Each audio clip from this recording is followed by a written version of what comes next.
Okay, so then we begin to get a little bit more of that time in. What else do you do? Our teachers walk around the building after lunch instead of straight down. Okay, so they walk around the building just to pick up a little bit more. How many of your schools have recess?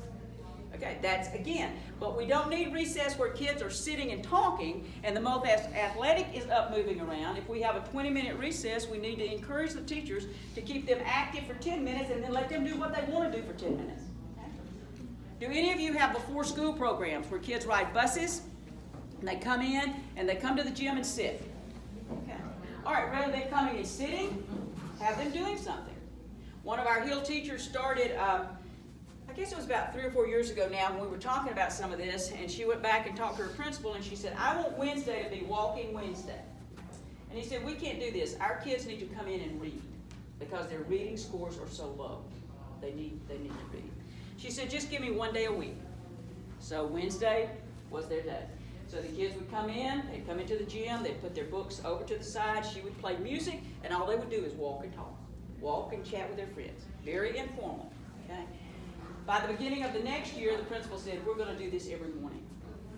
Because the teachers say that have these kids first thing in the morning, they say the kids are coming in better prepared to learn. So they're going to do it every day. Okay? So now you've picked up 10 or 15 more minutes. Okay? So there are ways to do this because we know that if I teach in a school in Vestavia, I'm not going to have to worry about my kids after school because they're going to get after school sports. But there are some school systems that do not have these types of opportunities for their children. And if you're in one of those situations where they don't have these opportunities, where many times they're in situations where they have to come home, their parents say, you stay in the house until I get home. They're not allowed to go outside and play. We need to help them get this 60 minutes. So that's one of our goals as well, is how can we do this? Okay. So what about Alabama? I mean, we know we're a shining star in some things, like Alabama football and Alabama women's softball. Notice I didn't mention Auburn basketball. Okay, all right, so you've probably seen these maps. These are put out by CDCs every other year. Okay? So this is the 2017 map. The states that are in red have greater than 35% obesity. What color is Alabama? Red. Okay? That's probably why you mentioned Alabama football. Okay, so we have, and look at the other states that around us. The majority of the states that are in red, what do they have in common? They're from the South. Okay? We love to eat in the South. Alabama adults, 33.3% are overweight, 36% are obese. You add those two together, and what do you have? A whopping 66% or so of people that are overweight or obese in the state of Alabama. Those are our adults. You say, I'm not working with adults. But we know that children who are overweight become this 66% of adult overweight. So let's look at the children. 15.8% of our children in the 9th through the 12th grade are overweight. 17% are obese. This is our high school students. We're third in the nation with regard to high school levels of obesity. 22% of our 3rd grade students are overweight or obese. Another 16% is overweight, and 38.6% of our 3rd grade students are either overweight or obese. These are the kids that you teach. And then to me, this is the most tragic one. Look at the kindergarten. By the time they're aged to be in kindergarten, 39% in Alabama are either overweight or obese. So we've got a problem.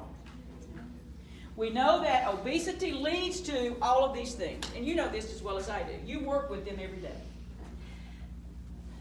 The bullet that I like is the bottom one.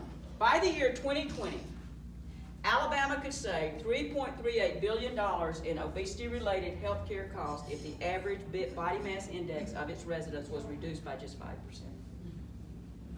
Now that's significant. And we know that the way BMI is calculated for children is totally different than the way BMI is calculated for adults.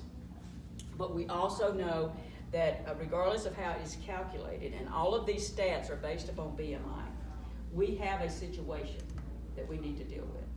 And what I keep going back to as we talk about this, we have a situation, but we also have the answer. And so this is what Hill is all about. So if you look at other stats related to Alabama, 33.1% of our children watch 3 or more hours of TV per day. We want them to learn that 2 hours is what they need. And we have a little activity that we work with them on that illustrates and gets to the point that 2 hours of non-academic screen time is all they need every day. And you might say they're not going to do that. And they might not.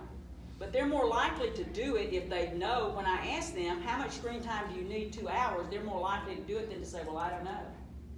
You know, that if we start teaching them the facts, and then hopefully they'll carry some of these facts home to their parents. There's also stats related to sodas. We know that, again, we're right at the top with the number of sugar-sweetened beverages that are served to our students, that our children consume per day. And we also know that there's a very strong correlation between the number of sugar-sweetened beverages that you drink and your obesity level. Very, very strong relationship there. And we know that only 20% of our children are getting that 60 minutes of physical activity that we need.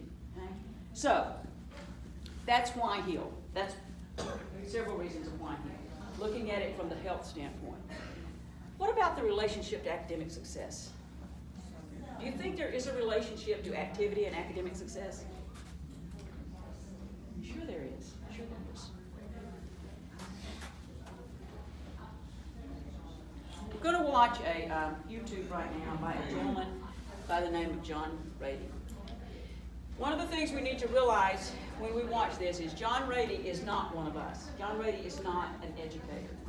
John Rady is a professor at the Harvard Medical School of Medicine, and his area is specialization is neuroscience and psychiatry. Okay?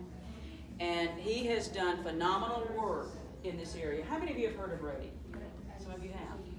Okay, by the time we finish today, I want all of you to know about Rady. I want you to know about his book, and I want you to share this with your principal. Because principals are constantly trying to determine how we can elevate test scores.